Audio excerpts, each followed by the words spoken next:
ओम श्री गणेशाय नमः।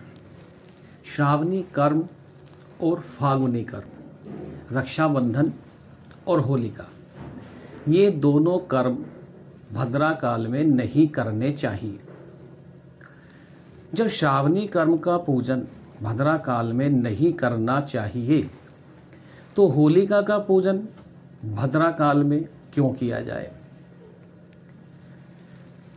क्या होलिका कर्म, फागुनी कर्म के अंदर होलिका का पूजन नहीं आता?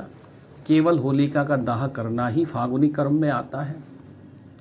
यदि होलिका का पूजन भी फागुनी कर्म के अंतर्गत ही आता है तो फिर होलिका का पूजन भी भद्रा काल में नहीं होना चाहिए।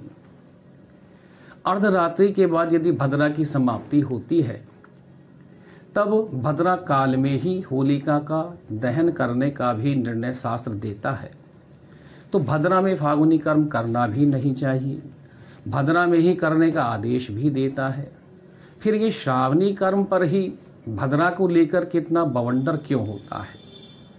जब श्रावणी कर्म में वर्जित है तो फागुनी कर्म में क्यों वर्जित नहीं है? शास्त्र को समझने में अथवा भद्रा को समझने में कहीं कोई त्रुटि है या नहीं है, सभी लोग अपने अपने विचार कमेंट बॉक्स में दे सकते हैं।